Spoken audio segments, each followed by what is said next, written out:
I'm here today with Bitter Karella, the author of the new kind of psychedelic, culty horror novel Moonflow, published earlier this year. It was one of my favorite reads of the year.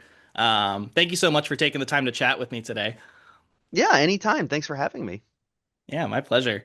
Um, Thinking about how to introduce this book, I thought some of the reviews in the beginning of the book did a great job of kind of giving readers an idea of what to expect. So I grabbed a few of my favorite ones. The first one, a triumph of queer, horny, hippie horror that'll make you cackle, gasp, and scream. Another, Corella has crafted the queer shroom trip from hell you didn't know you wanted. And then this one, I think maybe my personal favorite. Moonflow is equal parts ridiculous, revolting, and charming. It rockets into your psyche with drug-fueled mommy milker cults at 200 miles per hour, and I loved every second of it. You've got incredible reviews in the book. Everybody online, from Reddit commenters to people I've read reviews of, seems to love the book. As an elevator pitch, how do you describe the book to people? Well, but basically what it's about is it is a story about a trans shroom dealer who gets lost in a haunted forest looking for a new kind of hallucinogenic mushroom and runs afoul of a hippie cult of lesbian separatists and the bound fungal nature gods they keep in their temple cellar. So it is, yeah, it's very psychedelic. It's very giallo. It's got blood. It's got gore. It's got all the fluids. People of taste love it. So That they do. yeah, everyone who knows it, everyone who knows anything, the smart people enjoy it. That's Yes. that's what I've been telling people. Hearing any of those descriptions, how could you not want to read that, right? You should all go out and buy um, it today, or failing that, go to a library and get it. That's good, though Agreed. buying it is better. No Yes. vested interest in saying that. Yeah, I couldn't get my copy bought in time, but I was checking with my local bookstore. So instead, I grabbed it from the library. So I've got it sitting up there. Beautiful cover. Nice. Oh Who yeah, did it the is cover such a art nice. for you? It's absolutely awesome. Oh, it is so good. It is let's see. I don't want to get her name wrong. It's Lisa Marie Pompilio. She is kind of one of the in-house cover designers for Orbit Run for It, and she just did an amazing job with this. Honestly, when I gave this book to them, I kind of thought like there's no way they can do a cover for this book. There's no way that anything is going to work. It's a little bit weird. I mean, honestly, I'll just say like every step of the process with this book, I was convinced that like there's no way that I'm going to get an agent to want to represent this, and there's no way that any publisher is going to want to buy this, and then there's no way they'll be able to like package it right. But it's worked out every step. Because it's just that good. But yeah, the cover is very they really got the vibe I wanted. I really wanted this to feel like a 70s kind of psychedelic blacklight poster. And Yeah, yeah. yeah, it looks like it should glow under the correct circumstances. And it actually It does. I've tried it. I does. have a black light. So it's perfect for that. And it also it's I love the cover because it's so abstract, but also when you read the book, it's like, oh yeah, I know exactly what that is. That makes perfect sense. So It's so on point. Yeah, it's incredible. Backtracking a little bit before we discuss more about the actual book, this was your debut novel, but I know you've been involved in writing projects prior to this, and some very interesting ones at that. Between some interesting like short stories, I listened to some, well, at least one of your pseudopod stories, I think the other day. Which was a podcast I grew up loving. So I was like, oh my gosh, Bitter Karella has a pseudopod story. That's cool. And the reader for that was so good too. Was it like Halloween Blood something? oh yeah, I Wild forget. voice. Just this Yeah, deep kind of husky voice. it So was not the cool. voice I would have expected for that story, but like it definitely gives it a very certain kind of vibe. I think that's Hmm. I'm guessing the story was a lonely vigil, I think is the Correct. one that's on Pseudopod. Yeah, yeah, which also is kind of related to Moonflow because of a very similar origin for that story to Moonflow. Yeah. So Which yeah, is you've been also involved yeah. in the. Oh, sorry. Go on.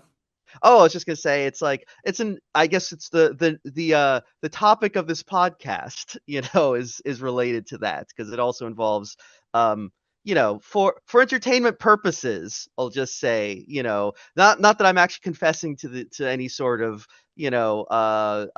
substance use, but like, Never. in theory, hypothetically, it might have involved some of that. So anyway, Sure. sorry. No, I love it. But yeah, you've got the short stories. I know you've got some comics out there. And then kind of these really interesting kind of alt media projects. One that really seems to have gained a lot of traction is the Midnight Pals microfiction. Can Yeah. you talk a little bit about what that is and how that started? Sure. So Midnight Pals is basically it started as a Twitter microfiction account. Now it's mostly Blue Sky. And it's basically what if all your favorite horror writers were to gather around the campfire and tell scary stories like in Are You Afraid of the Dark? So it's like and it makes fun of various horror writers. But like, if you imagine like a baby versions of Stephen King and Dean Koontz and Clive Barker kind of talking and joking around. And that kind of started because I've always been a horror fan, but my wife was reading some Dean Koontz, and she was like, she didn't enjoy him. She was like, she came to me and was like, this feels like I'm reading. Well, she showed it to me, and I was like, yeah, you're right. It kind of has a Goosebumps feel. And she was like, it's more like Are You Afraid of the Dark? And then I was like, oh, that's funny. What if Dean Koontz was actually on Are You Afraid of the Dark? And I just kind of started making jokes about that, and it kind of caught on and went a little viral. So I was like, oh, okay, well, I'll just keep making. I've got more jokes. I know lots of horror writers, and it kept going. So eventually, I spun it off into its own thing, and it kind of it's done very well for me. I self-published 3 collections of Midnight Pals microfiction on Indiegogo. Then I collaborated with Robin Johnson, an old friend from my text adventure days, on doing an audio podcast, which has I think we're just finishing the second season of that, and that has been a lot of fun. It's just an amazing cast of people who really elevate the material because I mean I've listened to a lot of kind of dramatic audio podcasts, and they're good ones, but they're also a lot where it just has a very flat feel. And I've been very fortunate that everyone who works on this one just really brings the characters to life. And so that's been a lot of fun. And I'm just really gratified that people like it as much as they do, and it's allowed me to actually meet a whole bunch of horror writers. So I got to Oh, meet a cool. lot of my heroes, which is nice. Yeah, that's awesome. I in preparation, I've read through a lot of the threads and I listened to a couple of episodes of the podcast series, and it's very funny and kind of adorable too. Like I love it. The image that sticks out to me in my head is kind of like militant goth Mary Shelley showing up to like the mansion with like the two fuckboys like Percy Shelley and um Lord Byron behind her. Like I want to draw a picture of that. Sup, fuckers? Mary Shelley, you're here too. Thought you nerds were having a party. Ooh, I see you brought your boyfriends. Did I say you could talk? Hey. Guys, this is Byron and Percy. It is Really so stuck funny. with me.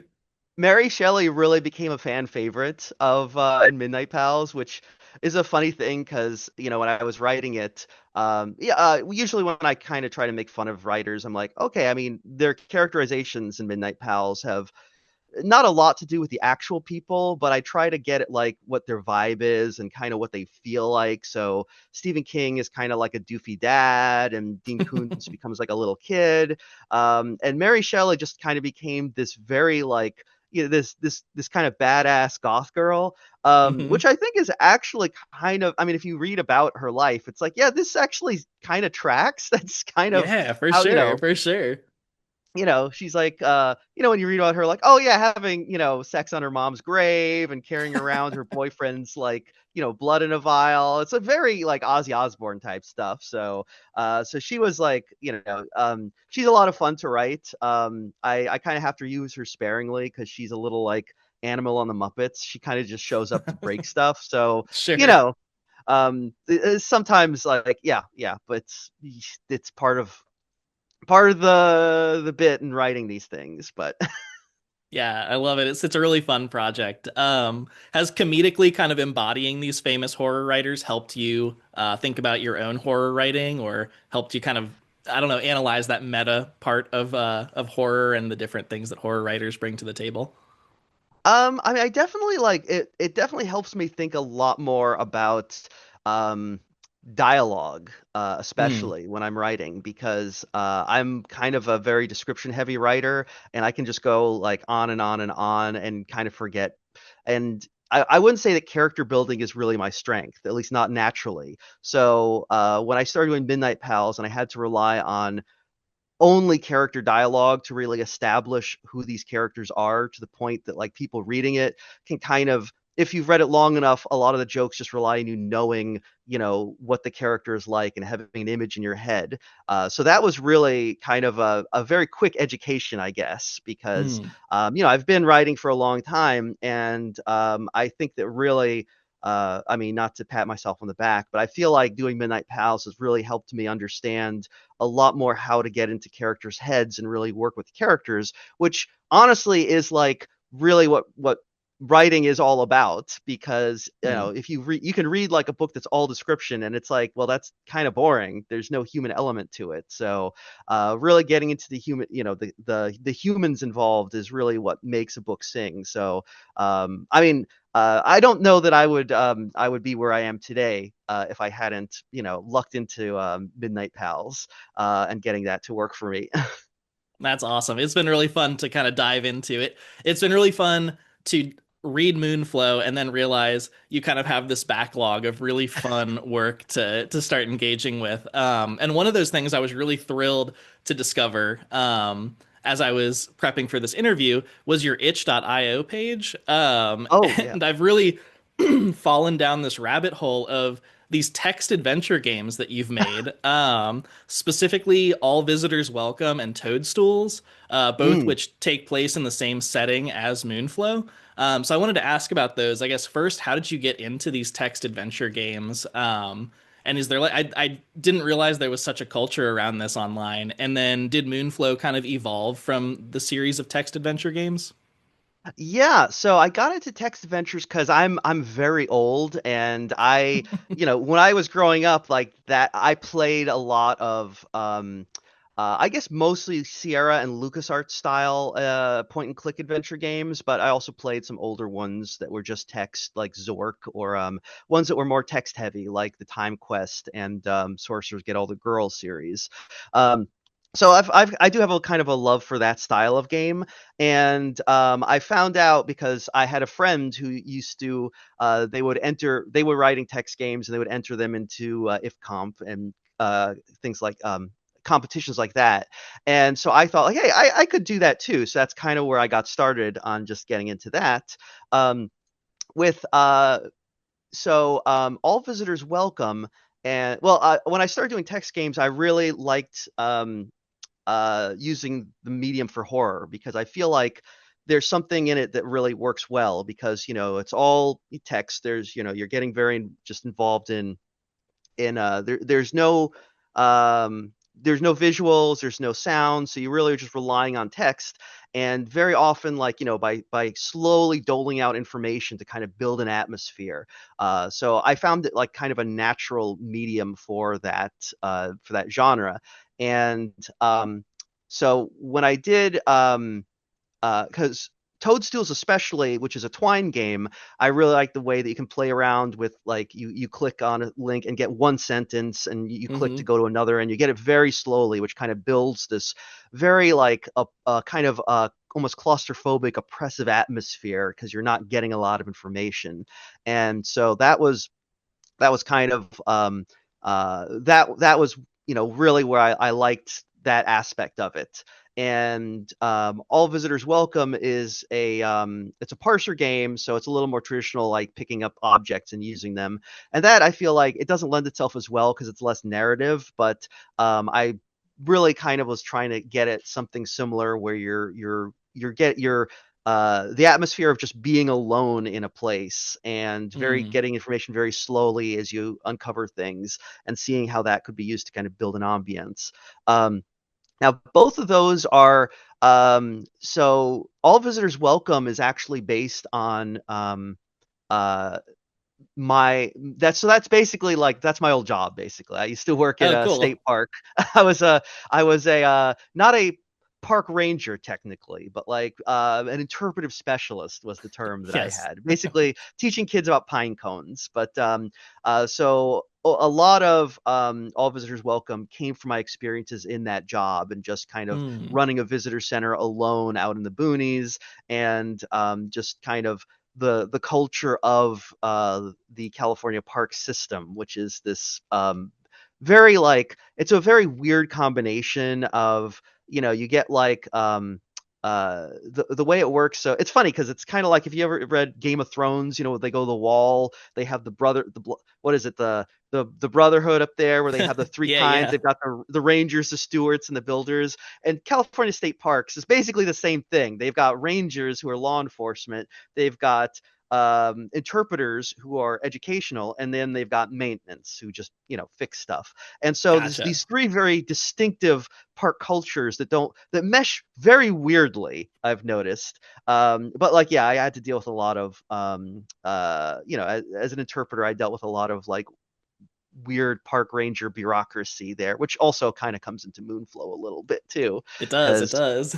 yeah, because when I actually started writing Moonflow, I knew, I was trying to write a horror book, and I kind of just thought like, well, I've already written some horror games. What if I could draw from that? So they kind of became fleshed out and eventually they were the seed for Moonflow. Oh, that's so cool to hear. Reading them, I was like, oh my gosh, this is such like a wealth of information, like toadstools. You start with the mushroom in your hand and like not knowing where you were. And I was like, oh, hey, that hits on those some of the same things that happen in Moonflow. Where did the story of Moonflow start for you, and when did you know you wanted to make this into kind of a novel project as opposed to a text game or a short story or a different kind of writing? Okay. Well, I was kicking around the idea for a long time for Moonflow, and it was something that was kind of I was working on the back burner. I I I always wanted to be a writer, and I've been doing short stories for a while, so I kind of thought like I can do something bigger. I can do this. So I've been working on it for a while.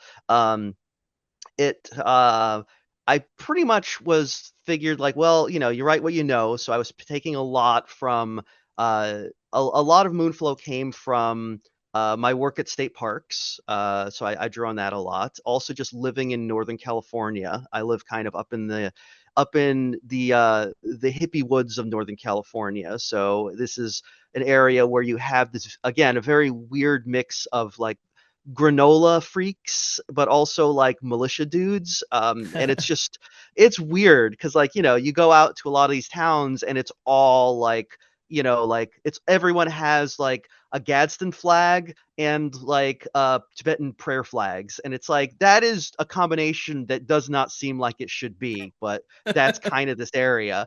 So that was like, a big part of it. And at the same time, also like while I was writing this, I was kind of coming to terms with a lot of things in my own gender. When I first started this project, I was still identifying as cisgender, and by the end, I now identify as gender fluid. So a lot of my thoughts on that also kind of ended up in Moonflow and kind of becoming what Moonflow was all about. Though originally, I think I was not planning on that. I kind of thought like that would make this book too obscure, too weird. It was like Mm. there's no one who's gonna like gel with that, especially but then it's some but then like as I was kicking this around, some fortuitous things happened actually. I was nominated for a Fan Hugo Award, which was very cool. It was for Midnight Pals, and that was at Chicago Worldcon. So I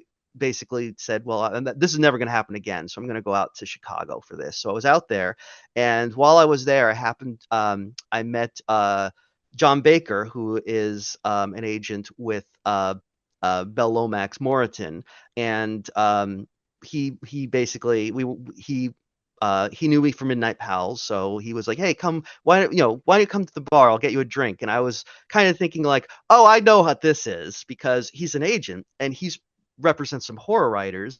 So obviously Mm. he wants me to like goof on them in Midnight Pals, get a little extra publicity. And I was kind of like, I was feeling very like, oh, I'm a pretty big wheel, I guess. Feeling pretty good about that. So we were at the hotel bar, and John was like, he's British, so he can really hold his liquor. But he was like, it was like, another pint, a pint, and I was like, I was completely like sloshed after like a thimble because I'm a real Hmm. lightweight. So I was probably like just completely slurring and embarrassing myself, and being a lush. But John mentioned that he would be interested if I had anything, to look at. And I kind of assumed like, oh, this guy is just blowing smoke up my ass. There's no way that he would actually be interested. I'm just a goofball. But I sent him, some of the early stuff I had from Moonflow, and he was actually, really keen on it. He really believed in it, thought it had something there, and I was like, oh shit, now I actually have to do it. I didn't realize what I was getting into. So then I was putting it together, and as I was putting it together, I was that's when I really got serious about trying to turn it into something that would be readable. But and The early drafts were I they weren't working because I think I was really trying to make something that would be palatable for the Mm. general audience. And I was like, my initial thought was, there's so much stuff that I can't put in here because it would just people would not get it. So much stuff about like my own personal gender journey, but also my experiences with hypothetical experiences with psychedelics. But at some point, I was just like, you know what? I may never get another shot at this. I might as well go for the gusto. And I just ended up putting it all in there. And I figured, like, well, John, here you go. Uh, Good luck with this. So John and also Julie Grinchis, so they went out and they sold the book, which is amazing. I did not expect that to actually happen. But you know what? They are amazing, and it's just and then it did go through some more drafts because I worked a lot with Angelica Chong at my editor at Orbit, and she really helped massage this into something that is it's something that I think readers will get. Like it makes it a little more like I said, it's more digestible, but at the same time, she really understood what I was getting for, and she did not like censor my voice at all. Like she Mm. really let me just vomit on the page, and she was like, okay, let's make this the best vomit we can. And so she's really like I really owe her a huge debt for like making Moonflow into what it is today. She really like helped birth this baby, I guess you could Mm. say. Love to hear that. That that's so interesting hearing your own personal kind of growth while writing the novel because it's so I mean the main character is a trans woman and the kind of cult that she encounters is this sort of I don't know, some of them I guess are more turfy than others, kind of separatist like lesbian cult, and like there's so much like fun playing with like gender roles and gender and queerness in this book. So that's fascinating to hear, and the psychedelic stuff. I actually discovered the novel on an episode of a sci-fi writing podcast, a sci-fi fantasy podcast called Our Opinions Are Correct, and I think they Oh, just put out their last episode for a while. But it's a great podcast, huge backlog. But they were giving these recommendations on like great new queer horror writing, and Moonflow obviously made that list. I am now just loving this recent wave of horror fiction that centers marginalized people and is explicitly an assault on like exploitation and capitalism and settler colonialism, among other things. Do you Oh. think that do you have thoughts on writing themes of queerness or queer characters in horror? And does horror lend any benefits or challenges to writing on those topics? I think like right, horror is a really good lens for writing about queerness because obviously there's a long history of queerness being kind of monsterized and the monster's queer. It's this we it is a thing that people that is very, very, threatening to normal society. And traditionally, so themes of queerness, which even if you can't do overtly in previous decades, you'd have to do kind of stick in there in a way that like, the general audience might not pick up on, but the people who are sponging what you're spilling will. And also, very often you would have to be to get around censorship. Very often, queerness would have to be depicted, if it was at all, in kind of a negative light. Like you look a lot of Mm, older works, especially pulp, where they're like, look, we can't put in any of this gay sex unless we say it's bad to do this. This is actually an instructive book. It's educational. It teaches you why, being a lesbian is actually bad and you shouldn't do it. And the reader who reads it like is going to be like, oh yeah, this is totally hot. Oh yeah, I'm learning a lot here. It's kind of like reading Playboy for not Playboy, National Geographic for the pictures, I guess. Um, mm, so and Moonflow especially, I think like one of the things that that I really like about queer horror is I think with a lot of like it's not this isn't not necessarily bad at all, but a lot of writing about queerness and right now you see like there's a lot of romance and romantasy and and things geared for young adults, and that's great. It's great that those exist and are out there, but very often they're very clean. They're very squeaky mm, clean, especially if there's a lot of authors are kind of like worried about depicting queer characters in anything that might be considered like a negative light, because especially considering the times we live in right now, where there are a lot of bad faith readers who will latch on to that one way or another, who will either say like, oh, you're saying you're being homophobic or transphobic or queerphobic by putting this in there, or other people saying like, see, look at this bad depiction, it proves that they're all bad. So there's I think like a real drive a lot of writers to kind of self-censor that and to mm, just present the squeakiest clean, the blandest sort of characters. And I like horror because horror you kind of have permission to put in really fucked up shitty characters who are just more inherently interesting. You read it and you're like, oh, these characters are really shitty. Oh, well, they're supposed to be. It's a horror book. Bad things are going to be happening. And I mean, that is like a big thing in Moonflow, because when I was writing it, I was like, I really want these characters to be difficult to mm, sympathize with. Um, at least because one of the things like Sarah, the main character, this is a thing like when I was first writing the book and I was trying to write a trans woman character, I was like, okay, you know, okay, I don't know, this is going to sound, weird, but like a lot of times when trans people are discussing gender with to cis people, and they have to make it so the cis people understand or get it or grok it or however you mm, want to say it. They'll be like, okay, well, spiritually I'm some other gender, or like I know in my soul this or that. And that may be the way that some people experience it. For me, it wasn't that way. I've always just kind of it's more about understanding like a social role, and also mm, how I want to present, and ideas about how my body should be. So when I so at first I was kind of thinking like, okay, I'm trying to have the main character think of gender in this way that is palatable, but it's not working because it doesn't speak to me, and this just feels like I'm trying to like write an educational tract.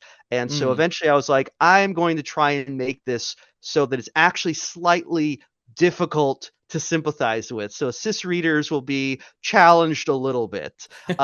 So instead, the main character just wants enormous tits. That's her motivation in I was transitioning. thinking of the conversations with her and Andy in the woods, and they're like they're so good. Um, It's very funny because like a lot of I will say this, like, I've had a few cis readers who are just like, this seems like horribly transphobic and also like sexist and like, just, I don't know what the person wants. She wants tits. That's weird. And I've had a lot of trans readers who are like, oh, this scans. This seems Yeah, it's right. like fuck it. That's her experience. That's what she I wants, you mean, know? it's I feel like I'll just say that I feel like it's a more common experience than people generally let on.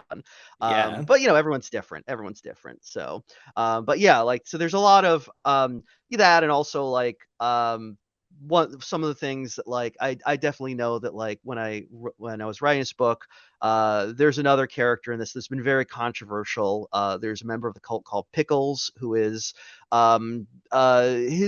Pickles is the only assigned male at birth member of this feminist cult.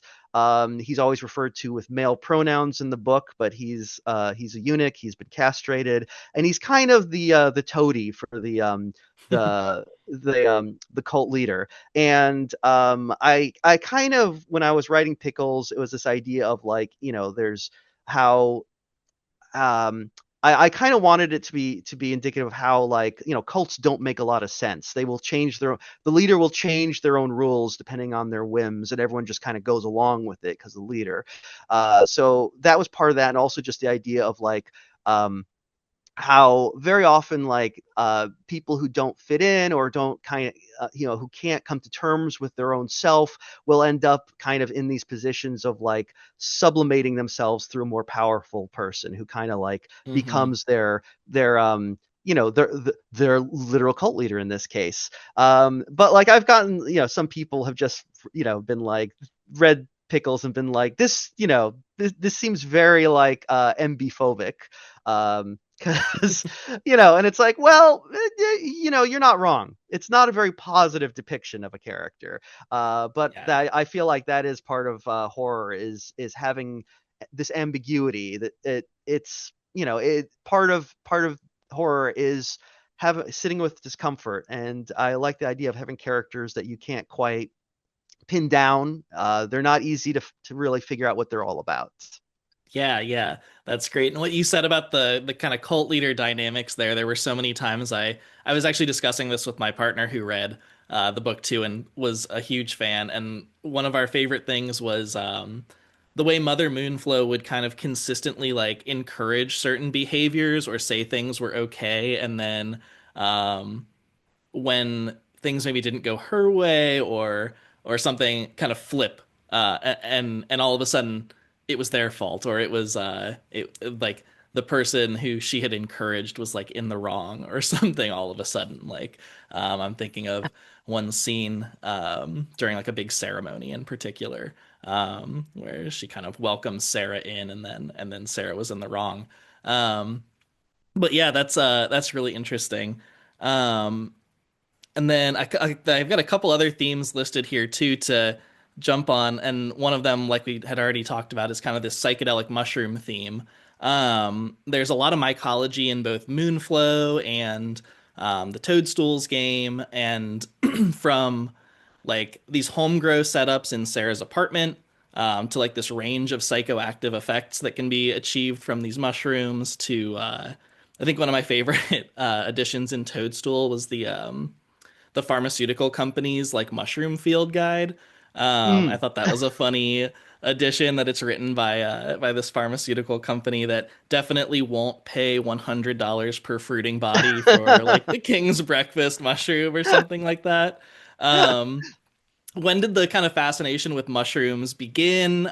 Is there anything you want to nerd out about around mushrooms? Sure. Okay. So again, I guess this is all hypothetical, Of right? course. For entertainment purposes. But basically, I started getting interested in mushrooms, because of because yeah, I had some friends who have done them and be like, oh, it's a fun time, and I was just reading in general, and I was like, I'm a pretty straight edge guy. I haven't done a lot of stuff, but like I'm interested in expanding my mind and learning more about the universe and seeing what this is. So that's pretty common, I think, with interest in that. I don't know much about like actual mycology or the study of mushrooms, though they are like weird and fascinating because they are so like different from anything else. When I but I so I'm trying to think like how did I actually get into them? Well, I guess also like with mushrooms, like when I guess like I started getting them because I've tried them, the mushrooms, you eat them, and hypothetically again, Of course. and they then you suddenly they are, I'd say, psychedelics are a very powerful tool. There's so much potential there, I think, Hmm. for learning about yourself and the world and everything. Just because uh, we all have walls in our minds, Hmm. and you build them over the course of your life. You have to your mind creates them to protect you from the pain of your own subconscious and all that stuff.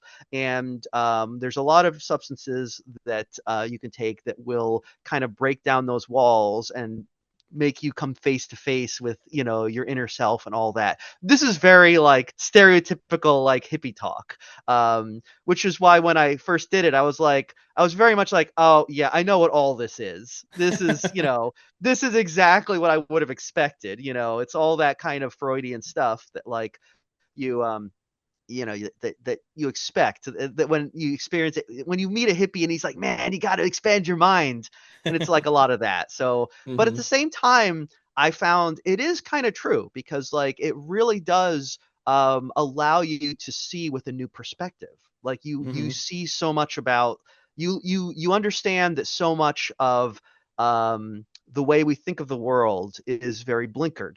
And that's by the human mind does it by design for its own protection. And it can be very liberating and very enlightening to you know kind of see over those walls. And sometimes it's going to be kind of scary, and I would venture to say like it can be dangerous, just because those walls are there for your protection and for society as well, and sometimes busting them down can like leave you in a very bad state. But um for me it was very like um my experience with mushrooms is and psychedelics is kind of tied into well, it's tied into a lot of things, but it is kind of tied into my experiences with gender as well, Hmm. because that's something that like that I've been dealing with for a while. And being with psychedelics, one of the things that I remember very distinctly was okay. Sorry, this is kind of a rambling answer. I apologize. No, it's totally fine. But okay, so I don't know how much this will make sense, but like, because I also dabble a little bit in ritual magic, um, Okay. which is I mostly a thing that I do for fun, because I was kind of like I would get like I would be reading books on ceremonial magic and be like, oh, it'd be cool if this was real. It'd be cool, But and Absolutely. they all, yeah, I'd be like, oh, it's neat. And all the books just say like, I was reading, they're all made for people who believe in it, and I don't believe in it. I was kind of like, this is not real. It's fun to do, but it's not real. And the Hmm. books just say, well, we'll do the magic and eventually it becomes real. And I was like, whatever, okay. But but I would be doing that. And oftentimes when you're doing magic, there are psychoactive substances involved. Traditionally, people will use all sorts of things for ritual purposes, but I was using psychedelics for ritual purposes, basically. And what happened was I realized, um, so magic doesn't work. It's not real, right? But um, but it's also, if you think about what magic is, it's not like you can't scientifically test it, right? There's Hmm. no, it doesn't conform to any physical laws or anything. It's these like James Randi can't come and disprove magic, because how would you disprove magic? It doesn't it doesn't conform to any known laws or anything. It's just thing out in the ether, right? So then I realized, okay, you technically cannot disprove that magic exists. You can't prove that it does either. It's unfalsifiable. But that means the only reason that I was like, think can say magic isn't real is because I live in a rational post-enlightenment world where we've all agreed that magic isn't real and doesn't work. It's just a quorum of people agree on this. It doesn't work. It's not real. But if I lived in the Middle Ages where we all agreed magic is real, then for all intents and purposes, it's real. There's no difference. It's all in your head, So I realized that it was like, holy shit, magic is like real, man. The only thing that like that I thought it wasn't real because I thought it wasn't real, man, but it's real. Except it's one of those things where it doesn't work. It doesn't work. It's not real, and yet it also is real because it's all in your head.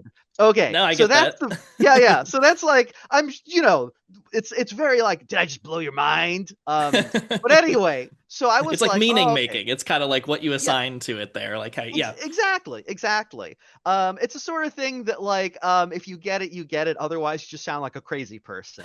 So I'm hoping that the listeners are like, oh, okay, yeah, that makes sense. But I'm here for anyway, it. so I had that revelation, and I also realized, oh, what if I applied the same principle to gender? Because I've just been thinking, like, obviously I am a cis man. How do I know I'm a cis man? I've always been a cis man. I've lived in this body my entire life. I've always thought I was a cis man. How could I be anything different other than the thing that I thought I was? It is inconceivable. And then I realized, well, the only reason that I am cis or think I am cis is because I think I am cis. There is Hmm. literally no reason for me to think that, and there's nothing inherent in the universe that determines that. It is entirely my own inner thoughts on that. And at that point, I was just like, oh, okay, well, at the time, actually, I was more like, when I first had this revelation, my first thought was like, this is really annoying because now I'm probably going to have to go to a doctor and talk about transitioning, and this is going to be a real thing. This is going to be really annoying to deal with. But so there was a lot involved in like kind of coming to like figuring out where I was and what I wanted and what I needed in that sense. But like the first thought was very much like, it was very much tied up with like like I said, my psychedelic experience, which allowed me to realize so much about what I've always thought about myself in my life is just self-imposed. Like I built walls in my own head, and then I looked at those walls and I said, those walls have always been here. They've naturally occurred. Therefore, that must be the way things are. And this experimentation with psychedelics is really the way that I figured out, like, a lot of that is not true. Obviously, some walls are there for a reason. Some walls are there maybe even naturally, but a lot of these are ones that I just put there because, you're raised in society and you Hmm. just start unconsciously doing this sort of thing and going along with it and being like, well, society says this, and I got a neurotypical brain that says I should do whatever the group is doing and go along with that. So, and it's only when you really start to kind of think about, okay, maybe there's more to me than like just a cog in society. Yeah. Well, You can kind of man, like peek over the wall a little bit and be like, is this here for my protection actually, or is this keeping me from somewhere? Because it might be one or the other. Like you might leave up a wall for protection and you might tear it down when you realize this was not beneficial or something. yeah, Yeah. absolutely. It's one of those things where I realized at that point, like, I mean, I should say this is going to sound incredibly naive, but like I started realizing, oh, okay, this is part of why queerness and transness and all and any sort of alternative sexuality is so threatening to so many Hmm. people, because when I was just identifying as cis, it was like, I don't really get why people are so threatened by that. It's just why some people should be able to do it. It's fine. Why is that a problem? But then once I realized it's because it's someone has knocked down that wall, and other people, like, if you knock down one wall, how many other walls are going to fall? And people get very nervous about that. Yeah. Suddenly I realized, like, oh, okay, I mean, I can see through the eyes of a transphobe now, I guess, which is weird, but, like, I don't agree with them. I'm just saying, is like, suddenly I'm like, okay, now I get to some extent why people are so, like, psychotically frightened by this sort of thing. Um, Sure. yeah. I do also have noticed that, like, I do think that there are at least in my experience, it is kind of like almost like, um, uh, that there is definitely kind of this, like, Venn diagram of, like, okay, ritual magic, transness, and psychedelic use. Somehow, those things I've noticed with a lot of people seem to, Those like, interests collide. yeah, and it's like, oh, gee, I wonder. Okay, I see how these are all connected at this point. They all involve kind of, like, yeah, again, breaking down those walls and realizing that, like, okay, there's a lot more to reality than this very blinkered vision that, like, we've been gifted by our parents and teachers. Yeah. Again, this is very, like, hippie 101, I think, but uh, I'm sure that, like, a lot of the listeners who are probably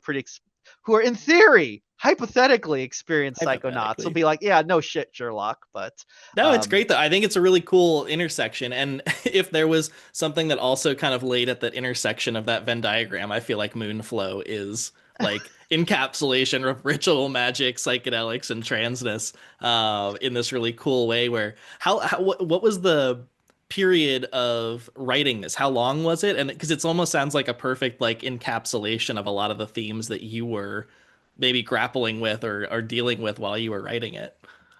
yeah, it probably, oh gosh, it was a couple of years total. I mean, it was probably about a year to get the first draft and really have something there, and then there was a lot of process with having it on submission, and then a few rounds of edits. But, like, the main book was about a year, I think, of work. Cool, cool. And it definitely, like, a lot of the psychedelic experiences in the book were me trying to explain my own experiences that I had, because if you've ever, again, hypothetically, done psychedelics, it's very difficult to explain Yeah. afterwards what it's like. It's just it's such a unique experience that, like, when you try to explain it, like, you realize, like, oh, I am no longer,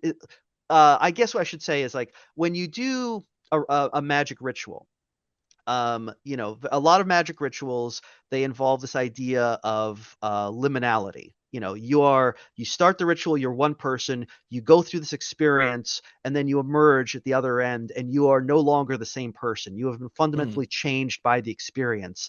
And during the ritual is the liminal space where you're neither one or the other. You're not the same person you were before, but you're not yet the person you will be. So this is this weird zone where you're kind of, it's things are kind of messy, and this is where kind of magic happens. And you could apply this to a lot of things in life. Like, you'd say, like, okay, if you're going to have your bar mitzvah, at what point during the bar mitzvah are you no you start the bar mitzvah as a boy, you end it as a man? At Yeah. what point in the ritual does that change happen?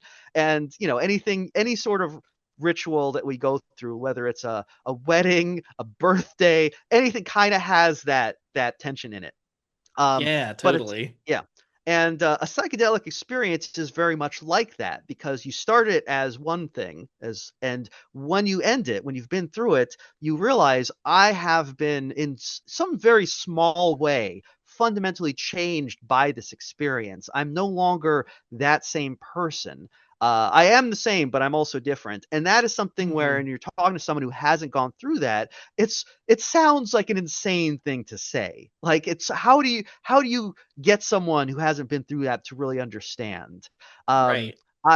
I had because this is I'll say this is kind of a funny story. Mhm. Um, but I'll tell it. I don't know how much time we have, so I apologize for I rambling. got But plenty of time. It's kind of oh, how okay, much time good, do good. you have? Yeah, cool. Oh, good, good. Well, I love to talk, so I'll keep going. So I did this. I had this a while back when I was first getting used to the idea of taking substances for specifically for ritual purposes, and I wasn't as careful as I should be. I made some pot brownies, right? Actually, I can talk about that because that's legal where I am. So, but I'll still say hypothetically in case things Sure. change. So hypothetically made some pot brownies. I didn't know much about it, but I was like, I think this cannabis butter is probably a 1-to-1 with in the recipe with this weird cannabis goo that I got. So I'll just use that. And I made the brownies. I had a brownie. I don't feel anything. I'll have a second brownie. Not feeling anything. I'll just take an edible. So then, and then I basically had uh, left my body, turned to every cartoon character. I was on a submarine at the bottom of the ocean. All this stuff was happening. Eventually, I went to bed because I was just like I thought after a few hours I was like I think I'm back. I think it's normal. I went to bed, and as soon as I got in bed, I had every single sleep paralysis experience. I Mm. had the shadow people come. I had the aliens come down and abduct me. I had like a witch come and ride me to a witch's sabbat. Like demons were in the room, everything. But and at one point, like an incubus came and was like sitting on me, and and I was and I was fucking an incubus, and my wife was Mhm. like woke up and she was like, I got work in the morning. You're really you're really making a lot of noise, and I was just like, I don't know what to tell you. I'm fucking an incubus right now.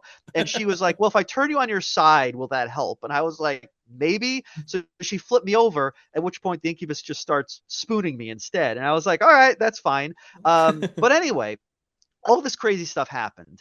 And the day before, when I had done this ritual, I had done like a little like ritual with candles and a little circle, and I was like, you know what? I want to have an experience. I want to experience the ethereal spiritual nature of the universe. I don't really want to get anything else. I just want to know that there's something out there. Mm. I want to journey through the night and emerge into the daylight afterwards. I think that was part of the things. I was doing a little chant that I had found in a book of folkloric magic. Anyway, so this whole thing happens, and the next morning I remember waking up and just thinking like, it happened. I journeyed through the night, through the darkness of despair and demonic hell and all that, and I have emerged the next day, and I'm still alive.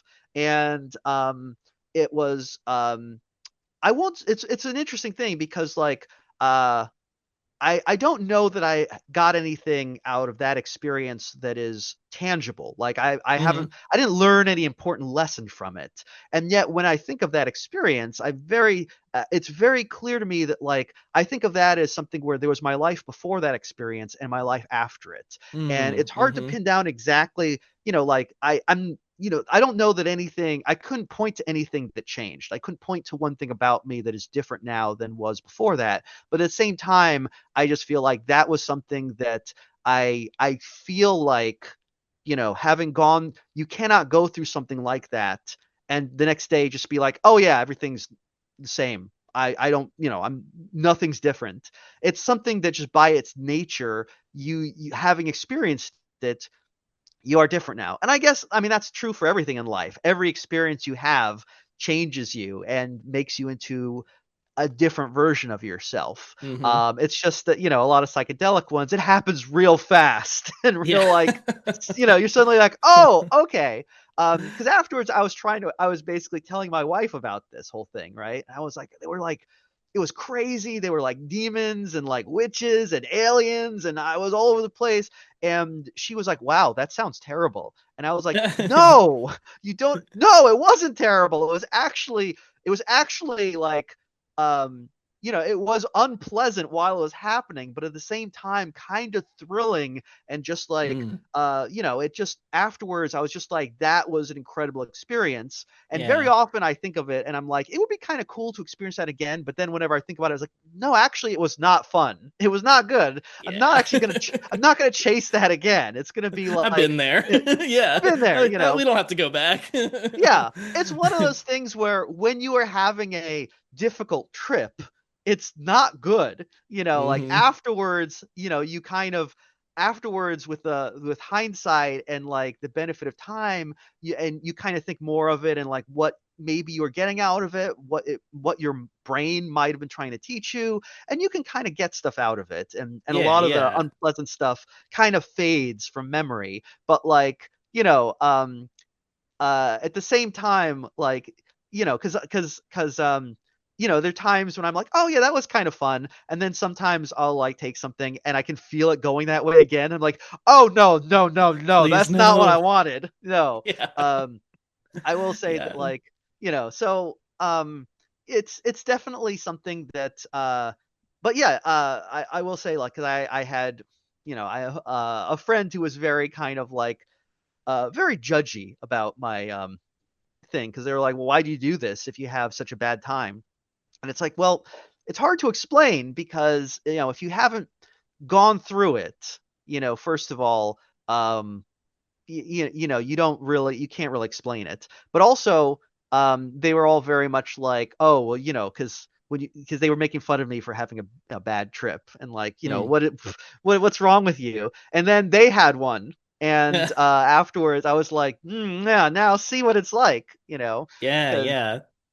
yeah, because yeah, it is definitely like, it can be, if when you're in the thick of that sort of thing, it is one of the most frightening things. It is, Hmm. Can be it can, terrifying. oh, terrifying. Like, you just think like, this is, because I remember like there's times when I was, in that weed situation where like demons are attacking me and everything. And I was just like, I was convinced, oh, I broke my brain. I am the first Mm. person who took too much weed and broke their brain, and it will be like this forever. And I was literally trying to look up online, like, can you go insane from weed? And could barely While you're in read and it too. understand it. Yeah, yeah. Yeah. Which of course doesn't make it better. You just start thinking Right. worse things. And it was like everything was saying no, you can't. And I was like, well, what if I'm the first? What if the Yeah. only reason they think you can't go insane from weed is because all the people who did it, like, they died, and so there's no Hmm. record of it. And like, and I was very fully convinced that I was going to spend the rest of my life in an insane asylum, Mm. which, Yeah, that's and the thing, scary. it is scary. And also, the thing is, I've had some experiences where, uh it's where I can kind of see also, like, because where for some reason I was again on some sort of psychedelic, and I was watching a documentary about Blue Oyster Cult's Imaginos album, which I don't know that I'd recommend this. This is probably not a good thing to do. But and I was like, wow, this all makes total sense to me right now. And I was like, and I realized, it's like, well, obviously I am in an altered state right now. And once I am back to normal, once I'm in normal brain again, this isn't going to make sense, because this is the drug talking, right? And obviously I am going to distinguish between drug brain and normal brain, because you can't live in drug brain all the time. You can't have your mind open all the time. You can't function if you do that. So you do need to kind of live in reality as well. But I also kind of realized, like, okay, um the things that you think about when you're in that state of drug brain, it's like you kind of return to a lot of the same you often return to a lot of the same themes. You return to the same ideas, the things that are very, often the things that are, needling at your own subconscious. Mm. um and and I realized, like, okay, if you keep returning to the same things, it makes you start to think that those are the things that are really important, and those are the things that are really real. And you can almost start thinking like, okay, the gestalt of all these experiences indicates that's real. Normal brain,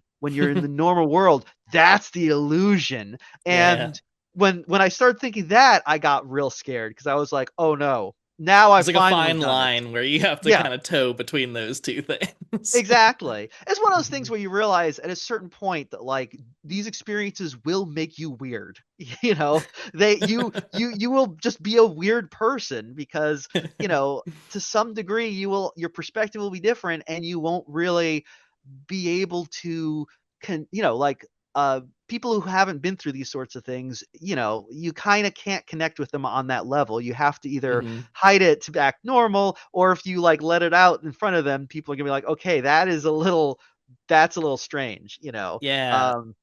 That's one of my favorite things about reading the way that you write about psychedelics is that I think in a similar way that you were discussing kind of the modern trend of writing to queerness or trans issues where there's kind of a sanitation that happens.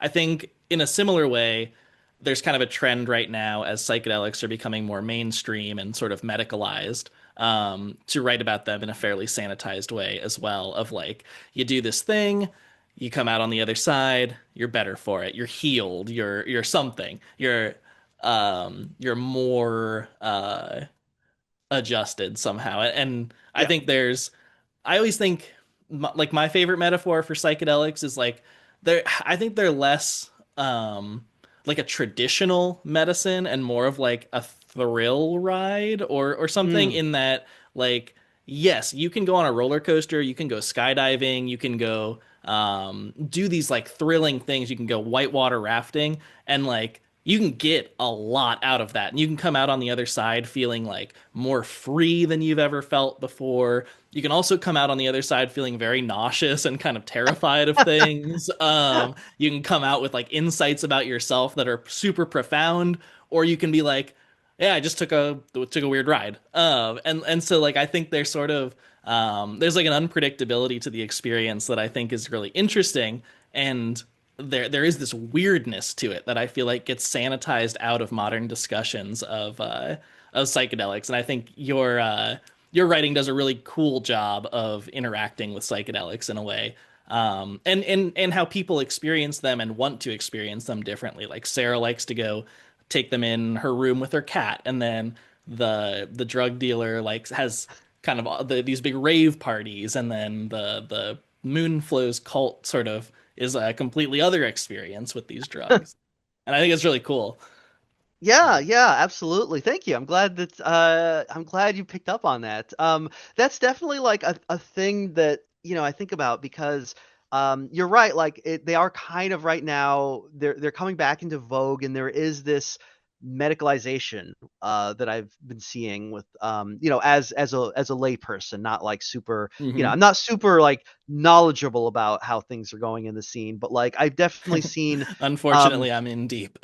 okay, so you That's what we write about, is that kind of okay. line of medicalization and corporatization of these substances and stuff is kind of Okay. a big theme that we touch on. But Excellent. So you can tell me if I'm like, you know, you can tell me if I'm totally off base with some of these thoughts.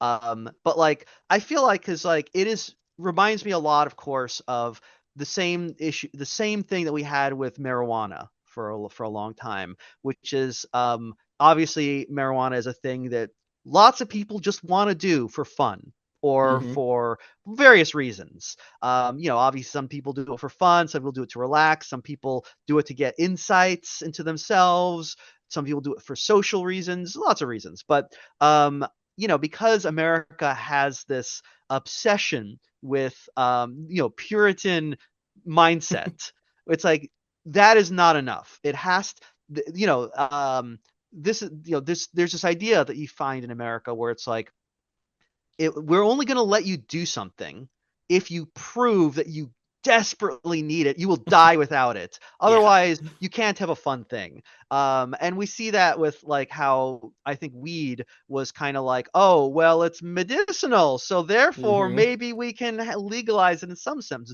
The idea that people can just do it for fun was like, that is not enough. And I mean, similarly, we see that with kind of a lot of queer discourse, because Mm. it used to be with like when we're talking about back in the 90s and early aughts, when it was primarily about uh, gay people and gay marriage and all that, there was this, I remember it kind of was this thing.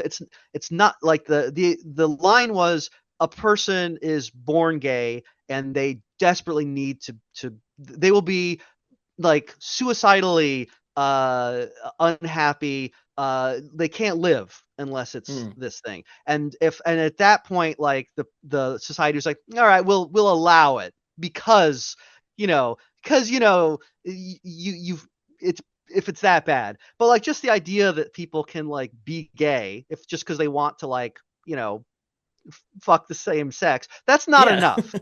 It's the same thing with like transness out right now, where it's like the idea that someone might just want to be a different gender. They're like, that's not enough. You have to prove that like you are desperate enough that like it's gonna Hmm. be like painful. It's this like again this kind of this Protestant work ethic where it's like to suffer. There's nobility in suffering, Yeah.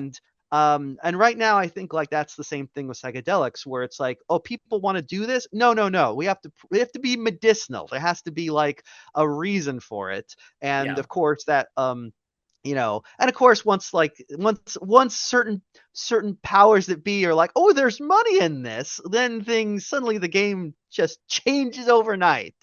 Um Absolutely. And the yeah. powers that be who see money in it want to kind of push their own vision of what people should be taking from it and getting out of it, and really yeah, they kind of have their own biases and agendas around it, or they just want to box it into this treatment culture of Yeah, yeah. um that Um kind of, yeah, you got to take this to get better or whatever. And it's like I came up in, I don't know, like listening to weird Terrence McKenna shit and like reading on Arrowhead people's like trip reports and stuff and being like, oh, this is just fucking weird. Like I want to see what's weird about this. Like I want to touch this weirdness. Like Oh yeah, absolutely. Yeah, same Arrowhead. That's where I started out as well.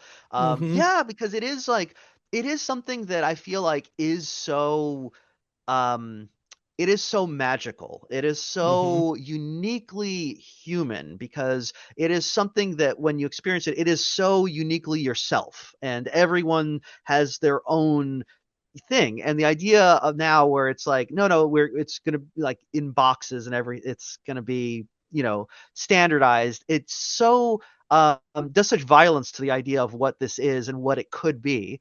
And especially like right now, it's just I don't know. I mean, um, I feel like because psychedelics, like they do have so much potential.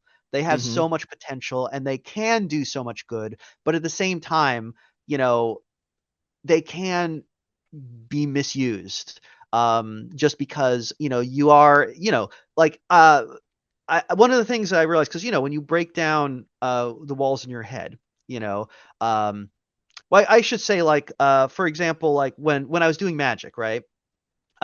Part of magic is like you're tricking your brain into believing things that are not real, right? Hmm. It's like, I know magic isn't real, but I'm going to trick my brain into thinking that it's real. I'm going to make my brain basically I'm going to make myself go insane for fun, to like so that I can do a thing and pretend and not just pretend, but make me feel that this is real. And like part of that is like, because like with a magic ritual there's all this stuff you do that's basically set up to trick yourself. Like Mm. you go, you have like, you put on the robe, you have the candles, you play music, have incense, you take your entheogens, you do all this stuff, right? And as you're doing it, you're thinking, this is really silly and dumb. Why am I doing this? I'm a rational, intelligent person. I shouldn't be doing this. This is silly. But as a rational, intelligent person, I wouldn't be doing this unless there was a reason. So what is the Mm. reason? Oh, obviously it must be real, because otherwise I wouldn't be doing it. And you can psychologically trick yourself into these things. And then, and that's kind of how magic works, but also, Yeah. a lot of psychedelics are kind of like tie into that as well. And it's a sort of thing where, you know, getting yourself to believe things that are not real can also be very dangerous and lead you to some really bad places. Yeah, Because I mean, look at the history of psychedelics. You've got like MK Ultra in there, just kind of like peeking its head out every once in a while too, and being like, "Well, yeah, what about psychedelics for mind control or psychedelics for yeah, all these other kind of reasons?" It's like, yeah, I mean, you can take it in a good direction, sure, and then you can also take it in a whole other direction. oh yeah, absolutely. And I mean, that's the thing is like, part of this is, you have to, yeah, I mean, I don't know that there's like, that's why like kind of standardizing it for everyone seems like such a dangerous idea, because Hmm. just being like putting it in a just giving it to people and being like, yeah, just take this every day or something. And it's like, I feel like that could that feels very like ripe for abuse. Yeah, yeah. Especially, and I don't want to sound like a conspiratorial lunatic, but it's like, yeah, the powers that be want everyone to take these things. This sounds very like, I don't know, this sounds like the premise for one of those like dystopian 70s sci-fi Yeah. movies where everyone takes ther mind control drugs in the morning. Yeah, It's like, sure. what is that movie with Christian Bale, where he does the gun ninja stuff. And Oh, I don't know. oh yeah, I forget the name of it, but like it's in the beginning of the movie. It's got this voiceover when it's like, the future, mankind has finally defeated its greatest foe, the ability to feel. So we have created a new arm of the law. The Grammaton Cleric, whose sole task it is to seek out and eradicate the true source of man's inhumanity to man. His ability to feel. Which is like a hilarious intro to this movie, because we were just like, oh Hmm. my god, this movie's gonna rule. And I don't remember if it was good or not. I just remember that line. But that's what it kind of feels like if you're standardizing things. I mean, Yeah, it's people. like for oh, sorry. Oh no, I was gonna say people like. I do think people can get so much out of it though, because a lot of people who microdose, and it's like, it helps them function. I mean, I know I have Totally. friends who like, who microdose for, and it really helps for their depression, for their anxiety. It helps them with creativity. It like unlocks things in their heads. It just, it just does so much good. Um, but yeah, Yeah, it's it's like a you can't begrudge people those experiences because they totally exist, and like at their core they do, like it's like they make you malleable for better or for worse. Like, yeah, yeah, and if you can like direct that experience in a way that you want, that's great. But in a standardized setting, especially in a standardized like guided session, you're very reliant on who that guide is and yeah. who you're giving sort of agency of your trip over to. And Oh, so it's yeah. like it's an interesting thing that's at play right now, is sort of like, where's that going to go with standardization? Absolutely. I mean, I think that's the thing is right now, because it's kind of an underground thing, it's something that when people seek it out, it feels like generally if you're seeking it out, there's a reason for it and you've given thought to that reason. And Hmm. whether it's for fun or for healing or something, but like going in with an intention, I think is an Yeah. important part of it. And the idea of just like everyone just kind of getting it, I feel like there's a lot of people who, and I don't want to sound elitist, there's a lot of people who do things without intention, and we all Hmm. do that. We all do. There's things we just do automatically, just because it's part of our day, right? You don't think about it, you don't introspect about it. And I feel like doing that with psychedelics is probably the worst thing you can do, because you will have these experiences then and have no like internal thoughts about what they mean or how to process them. And it's just like, people will just because I mean, I mean, look at, like, for example, our man Elon Musk, that guy who, as far Yeah. as I can tell, takes loads of, I don't know what, like all sorts of stuff, and his takeaway from it is just like, I'm great and racism is good. And it's like, I Right. feel like that's a man who doesn't really think much about what these experiences really mean. He just seems very Or his reactive. intentions going in are not great. Yeah, that as well. I mean, that's probably like an even, that's probably an even like scarier thought, that like he is intentionally doing this to himself, that he's Yeah. going in thinking like, I want to have this experience that will reinforce the fact, that apartheid was great, and it's Right, like, exactly. Or I mean, justify my ego and justify, yeah. it's like so yeah, it's fascinating. It's strange times that we live in right Quite. now. So Yeah. And I could probably go on for another 3 hours discussing some of these issues. So I'll try to maybe get us back onto the book here because you're being so generous with your time. But on the mushrooms note too, I just had like a little silly question here. There's a ton of fun mushroom names in your book. Couple, you got like the Western Jack-o'-lantern, the Cat's Tongue, the Murder of God, the King's Breakfast. Do you just have like a document somewhere of unused mushroom names? I do, because like so for toadstools I had like a list. I started that game out with just like making a list of like what would be fun names for a mushroom, because there are some real wacky names in real life, and so I was just trying to come up with some fun ones. and Yeah. um and then like when I was doing Moonflow, I was like, okay, how many of these can I jam in there? And it's funny because the book is divided into 3 sections, and the first section, each chapter is a little epigraph, and a lot of them are like excerpts from this fictional mushroom guide that the Hmm. character uses in the book. And for the first section, all the mushrooms are actual like real mushrooms. I looked them up and like Okay. found some, and the descriptions of what they're like are all accurate to reality. But starting in section 2, all the mushrooms are made up. Oh, And that's awesome. and the thing is, like, a lot of people who've read the book cannot tell the difference, because they were like, it's, which is intentional, because I wanted it to, and actually I should give a shout out to Angelica in this. This was kind of her idea, that like they should start like plausible, and just get like stranger as the book goes on, which is Totally. why towards the end of the book there's mushrooms that have bones in them and stuff. And I think there's um uh like some of them, I think, like the Murder of God is probably my favorite one. I always use Yeah. that name for a lot of stuff.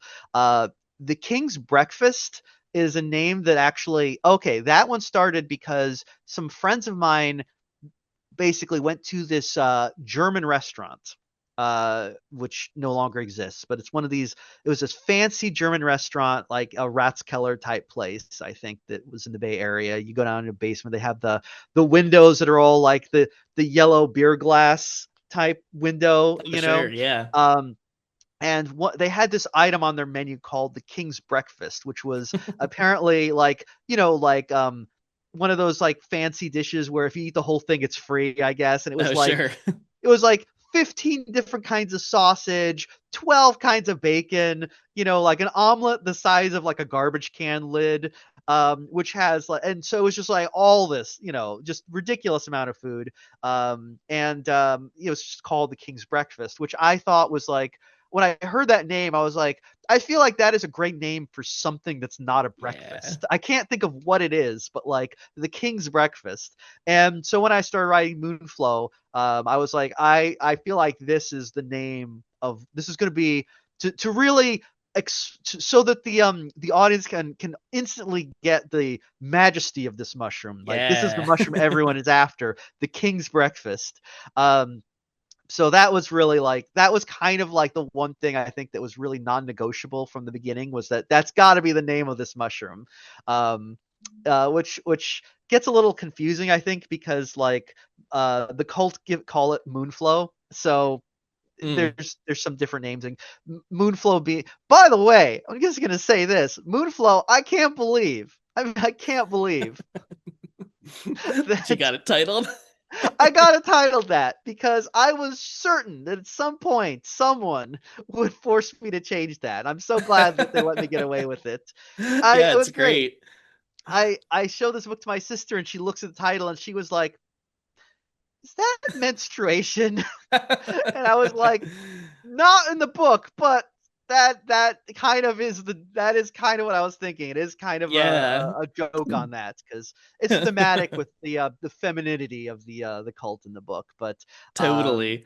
Oh, and to yeah, that point, I guess I'll just toss this in here now. If I have a couple of spoiler questions, so if you haven't read the book, go get the book and stop the interview here, and then continue later. And I know we've touched a few spoilers already, but a few of these might be bigger spoilers. But the I interpreted when the cult was talking about Moonflow, and maybe this wasn't the correct interpretation, but they're because it kind of went through that process of going through Mother Moonflow, where she eats the king's breakfast, and then they kind of drink her milk from her massive breasts. And I kind of thought of Moonflow as like the liquid form of the king's breakfast almost when they would talk about it. Um, yeah, that was basically the mhm. idea. I think like I don't know if how true this is, but like if you read about like in like Finland where shamans will eat like fly agaric and then or no, not eat it, but like I guess reindeer eat it and then like shamans will drink the reindeer piss because Oh, apparently sure. Yeah. I guess that like does something so you get like less you're less likely to like vomit instantly. And I think it does something so It's that kind it's of like already broken down or something. yeah, it's like a natural kind of lemon tech, I guess. That's what I was about to say. Yeah. So that was kind of my thought in like how this process works. That like, oh, okay, like that way it's the king's breakfast is a little more palatable. Hmm. But I don't know how many people reading the book are gonna like be like, oh yeah, clearly this is like that reindeer piss process. Um, I just figured like, when I was doing it, I was just like, this you know what? I don't know. I kind of was like trying to see how much I could get away with in this. I was Yeah, and you got uh away with a lot I in the literally when I best turned way. I'm like again, I was like when I was turned this book in, every step of the process I was daring people to like just like no. But like everyone was on board and honestly, I'll say I mean the reaction now that it's out in the world, obviously there's a lot of mixed reaction Sure. to it. Some people, some people really dig it. Smart people who with good taste think it's great. Um, other people kind of bounce off it. I mean, that's kind of, when you're creating art, that's the best thing. You want people to have strong reactions. I mean, I think really the worst thing as an artist, and I've experienced this, is when you create something and people are just like, oh, that's fine. You know, Yeah. it's like, oh, that's the kiss of death. It's the Hmm. worst thing. So I'm really glad that people, if they are, if people dislike it, I mean, at least they're feeling something. Yeah, And some I'm kind of mostly reaction. yeah, and I can't like, most of the people who have disliked it, I just have to be like, you know what, that's fair. I mean, if people read the book and they're like, I don't like swearing and sex, I'm like, well, that's fair. This wasn't for Mostly, you, sorry. yeah, I will say spoilers. This is the one thing that really pissed me off though, because someone,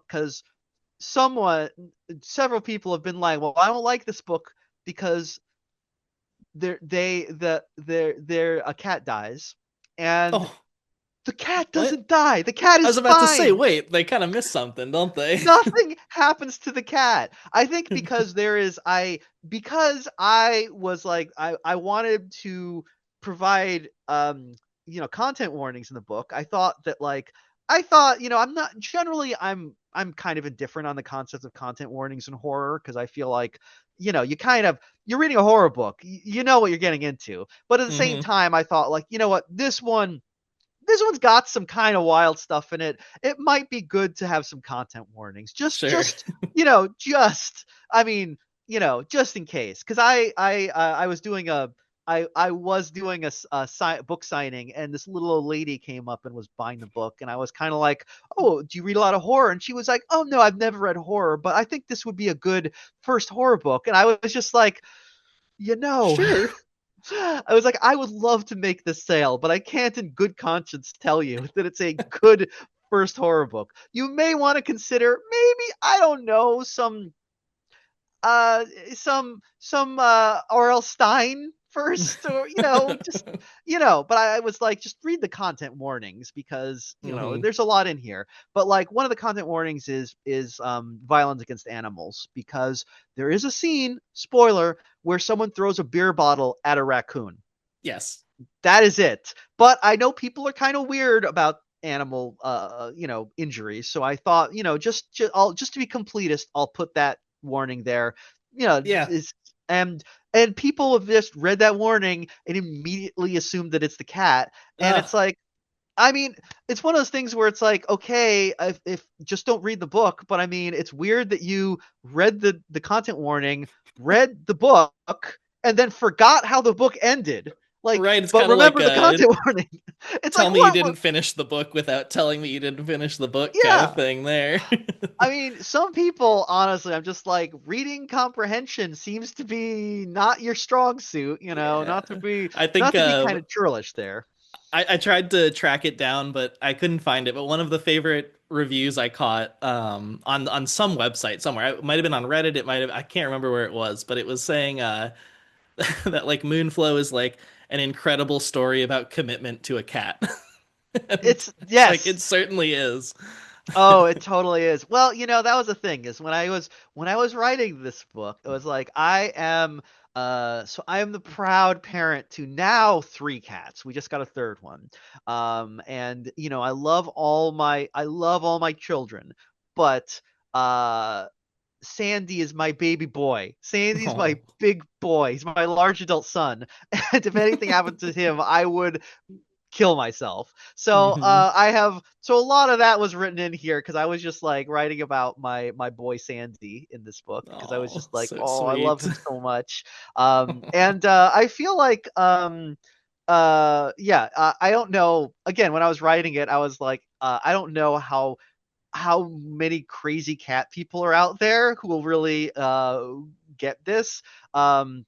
It feels like there are a lot, though. It is funny because some people were just mad that, like, I have gotten people who are mad because, again, spoilers, the ending, our main character, transcends humanity to become a restful Yes. cube in the ether or whatever. And someone was like, oh, I don't like that she abandoned her cat. And it's like, Oh. yeah, I mean, Andy's that's not, coming. Andy's coming. yeah, yeah.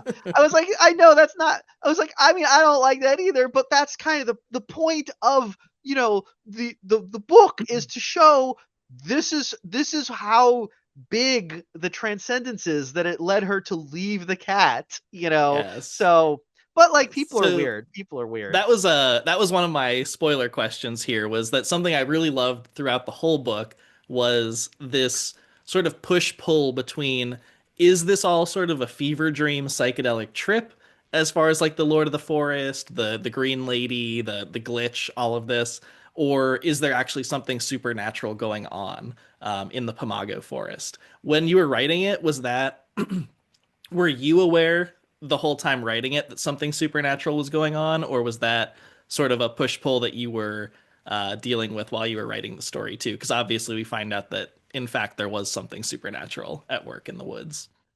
So when I wrote this, I definitely wanted something supernatural. So I was writing it in the mind that there would be. But I also really wanted this, again, to kind of like, to when I was writing the book, part of this again was like my own experience with psychedelics, and to really get into the idea of, when you're in that state, you literally cannot trust anything, like Hmm. anything at all. Uh, excuse me.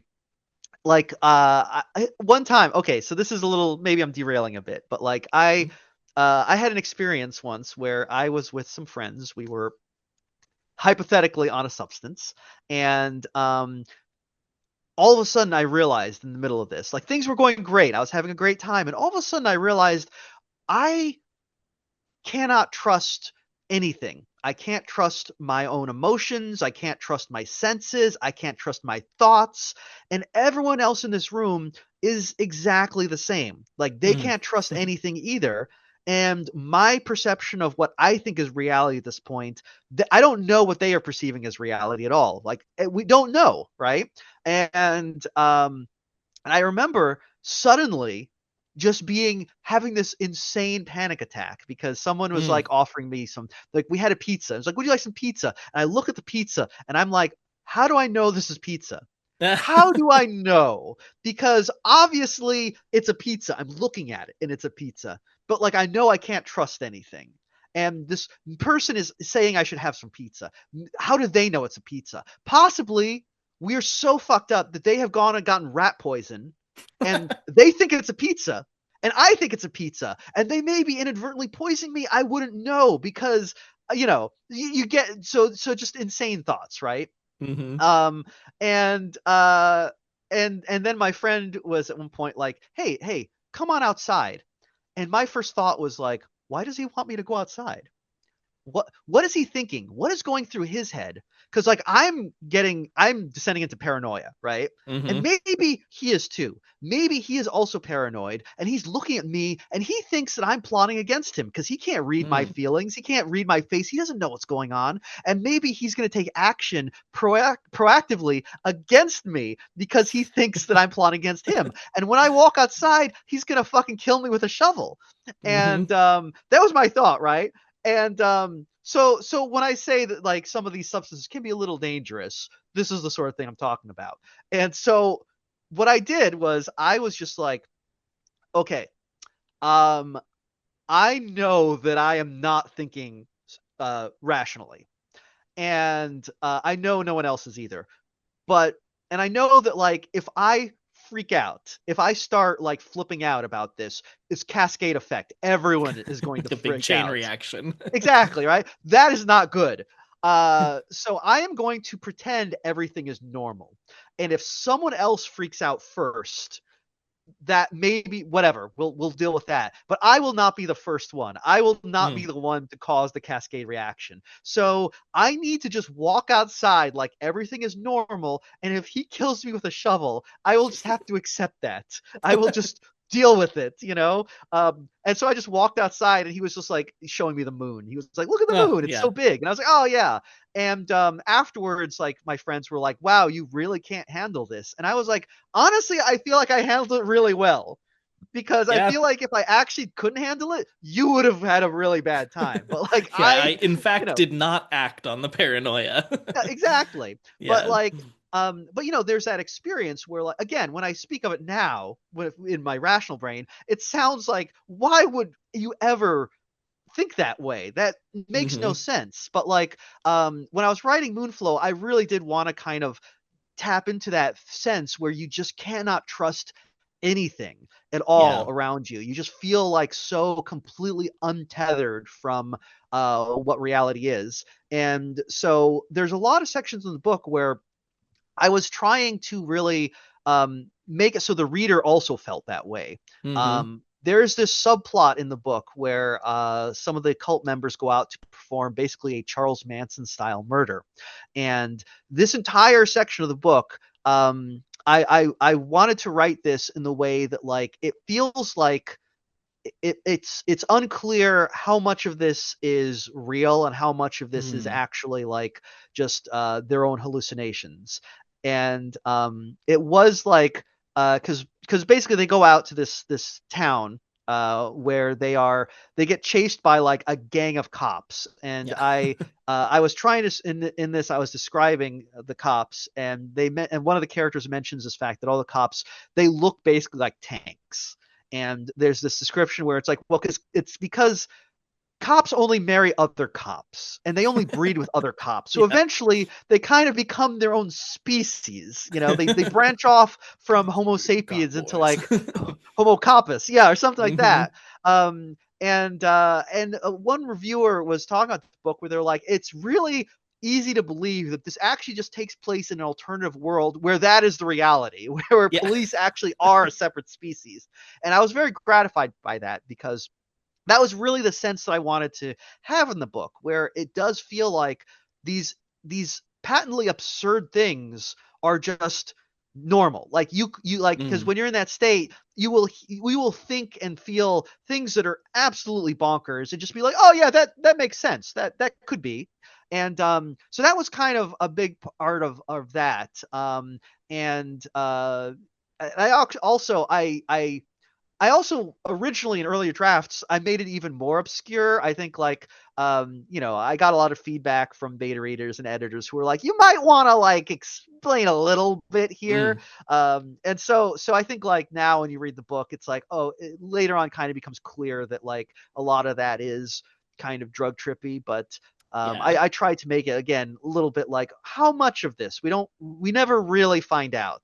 totally. The like the murder that they do commit a murder, and I think later on it is unclear like exactly who they killed and what Hmm. happened, because we only get it from the perspective of the characters who were like, a little gone at that point. Right. And there is some implication I think towards the end that maybe because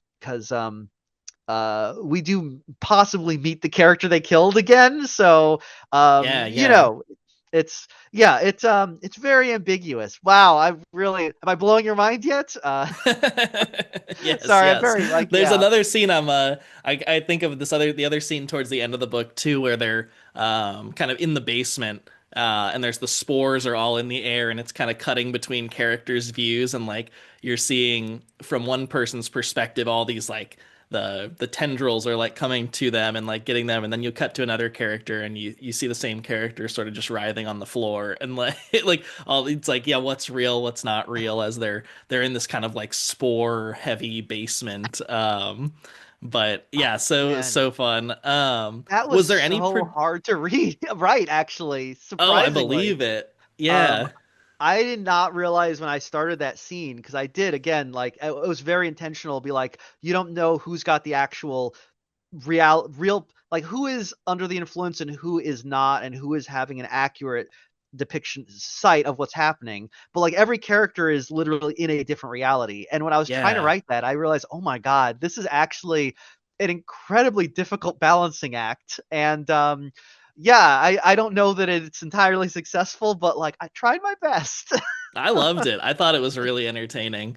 Um, and as far as scenes and characters go, did you have a favorite character or scene to write, or when you think back on sort of the drafting of the book, are there any Oh, that stick out? yeah, I will say I think probably my favorite um my favorite character in this book. Okay, you know what? I'm going to say there's two characters that are my favorites. So Skillet is Mm. Skillet is basically for all intents and purposes a self-insert. When I was writing this book, I was like, what if I wrote a character who's just my own pure id, you know? Hmm. And just the way that like if so Skillet was kind of that. She is this kind of this little kind of just like feral goblin girl who, the entire every decision she makes in the entire book is just the absolute worst one possible. And she's just like constantly fucking things up, but like she is very like kind of like, oh, she's very dear to me. So I Hmm. really Skillet was the character that like I kind of was like, this she's like me in real life. And it's funny because so many people reading the book are just like, Skillet is the worst. She is like terrible. People are Worst like, in the I best way, though. yeah, Like, like people yeah. people definitely, there are a lot of people who are like, I think they really are like identify with, um a lot of people who identify with Sarah or Andy or the Hell Slut, especially, because those are all Hmm. characters I think there is a certain like pathos to them. And Skillet was literally just like, no, Skillet is just everything is just, she's just very horny. She's just making bad decisions, and she's entirely just like self-interested. That is her whole thing throughout the book. So she's kind of like, yeah, it was the sort of person that like, yeah, not someone you would want to know in real life, but like incredibly fun as a character.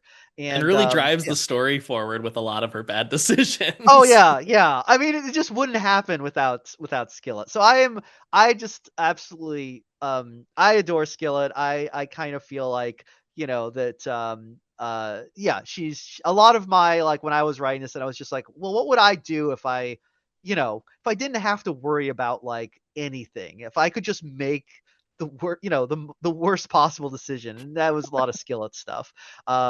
Because, so I mean, also like it was funny because a lot of people have been like, Skillet's actually a very problematic, fat chaser, and it's like, yes, yeah, that is accurate, and that is intentional. In fact, that was I did kind of want to make Skillet be this character where she has a relationship with Sarah, and I again wanted to make it kind of obscure how much is actual like real feelings versus fetishization. So that was kind of intentional thing.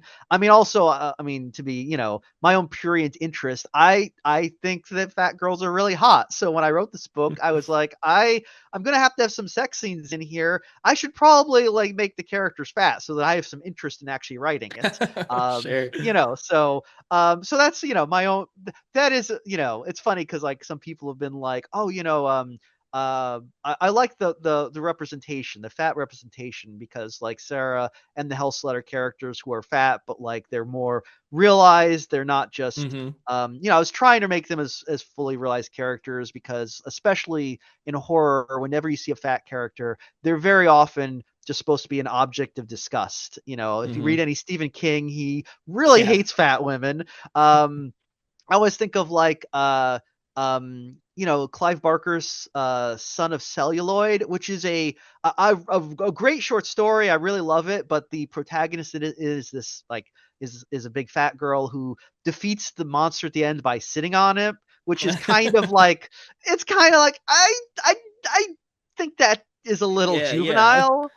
George So R.R. Martin has this the pear-shaped man. Have you read that story by no, him? I have not. Oh boy, that It's sounds actually like quite a like disturbing read, like scary story wise, but the whole thing is just the antagonist is just this pear-shaped man. it is fascinating, I think. I mean, again, it shows like when you talk about like horror and like the monstrousness of the other, which, I think like, again, a lot of, which informs a lot of queer phobia that you see, but also a lot of other phobias, not, racism, sexism, blah, blah, blah, whatever. And also fat phobia, which we don't discuss a whole lot in American society. But there's that undercurrent. And, when I was writing Moonflow, I have gotten, I'll say this, like, I was describing, because there are some fat characters, so there are some vivid descriptions of fat bodies in the book, and I knew that it would be divisive. I knew some people would not like it. I think it's funny because when I wrote the book, because I think fat bodies are attractive. So I was writing these descriptions being like, this is hot. This is like actually like, this will really get your motor going. And so many people have looked at it and just been like, that is disgusting. How are you doing that? And I'm like, well, I don't know if that says more about you or me. But it's a fascinating thing. Yeah. Yeah. I mean, again, like I will admit that like, as I am not I'm not a fat person, or at least I'm not someone that society treats as fat.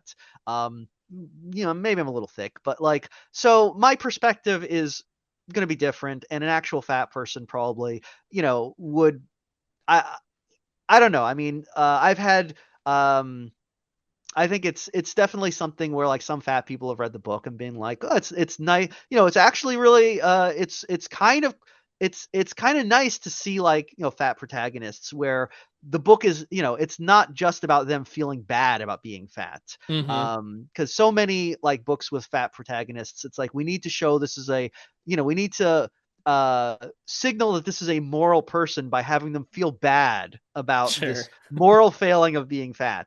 And I didn't want that at all. I wanted it to just be a kind of a fact of life for them. I also wanted it to kind of be like, I also wanted it to be like an actual, reality of their lives, so that like in the book, like Sarah, she is fat, and like she mentions a few times that, like, hiking through the woods, she's not very physically fit. She's kind of sedentary. This is kind of rough on her. Whereas the hell Hmm. slut, who's also fat, is much more active and kind of a strong fat, like muscle gut type way. So she's a lot more, I guess, physically capable. But like, I just wanted it to write in this ways, whereas their fatness does have like material impacts on their reality, but it's Hmm. not just like feeling sad all day and also like people looking at them being like, oh, gross. Because I don't think but anyway, wow, I got really derailed into this because you were asking my favorite character, Yeah, and I I think mentioned we hit Skillet. on Skillet. You said there was one Yeah, other one.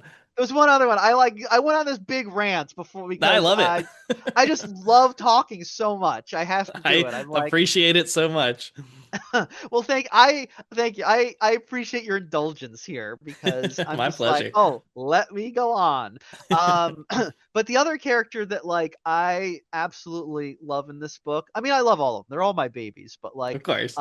this was a character that like popped into the book completely, just wasn't planned from the beginning. They were kind of an accident, and that is Doc Klopper, Mm, because so there is good. yeah, this is there's basically a medic in the cult. And she is basically this cranky old brony. So a My Little Pony Was a fan. I street don't know. medic during Street Occupy, medic. right? Yes. Yes, exactly. She was a street medic during Occupy, and also I think she mentions like some of her experiences at like brony conventions. Um but like I really like I wanted that, like when I wrote her in, I kind of wanted the idea of this, like the cult is very weird politically. It's kind of hard to pin down because it is this like this amalgamation of, people who just are kind of like freaks and outsiders who kind of gravitate towards Mother Moonflow, the cult leader, because of her magnetic charisma or personality or whatnot, which is kind of how a lot of cults work. They don't make a lot of internal sense. Um, Hmm. and so a lot of the cult, because it is a like kind of feminist radical lesbian separatist cult, a lot of there is kind of this a leftist bent to a lot of the members. And I felt when I was writing this book, I was like, as a leftist myself, I was kind of like, I don't know what message this will get across. If people will read it and be like, oh, obviously the bad guy was a street medic during like Occupy and George Floyd, you're saying those things were bad. And it's like, I was really trying to get No. it like, no, this is a complicated thing where you get people who are involved in stuff. People contain multitudes. Um, Hmm. but like, I thought that would be more true to the sort of person who might get involved in this, just because, again, living in Northern California, I have seen the most bizarre political transformations, especially in the last few years, where you get like these peacenik old hippies who are like, oh man, we gotta grow our own hemp, man, because Mother Earth's she's our mother, man, and we gotta like take Hmm. care of her. And by the way, chemtrails are real, and like the Jews are using lasers to like, and it's just like, how do you believe how is it possible that you have these ideas in your head that Right. they coexist? I was like at work a while back, and there's this little old lady, this nice little old lady who comes in, right? And she'll talk to, she comes in, she's lonely, she'll talk to the people at the front desk, and she's like this sweet little old lady, right? The grandma, right? And she was telling me how she's like, I have an idea to help get rid of help solve the homeless problem. And I was like, oh, that's nice. What is it? She's like, well, what we should do is round them all up and put them in a camp and keep them in this camp and have armed guards around the Oh camp. my And they get God. like, and people can come if you have a job and be like, I need 3 guys. I want to like buy those 3. And like, and you get 3 chances, and if you're a person at camp, and if you reject these 3, you get liquidated. And I was just like, holy shit, this is like Reinvented slavery. yeah, I was just like shocked at this incredibly like dark like idea. And I was just like, and she's like, I talked to the sheriff about this and he thought it was a good idea. And I was like, I hope to God that the sheriff was just like, that's nice, and like kind of Uh-huh. not that he actually thinks it's a good idea, but knowing sheriffs, he probably was like, yeah, that is a good idea. I wish we could actually do that. Yeah. But yeah, it is just this thing where like, you people have just such bizarre, because like again, this is like a little lady, she would bring us cookies and stuff, and like, she was like, oh, I just, it was just so bizarre to Oh see this. yeah. And people, so yeah, when I was writing these characters, I did kind of want to have like this, to make them into like things that were like coherent as characters, but also like a little confusing in the sense that they had these contrary ideas.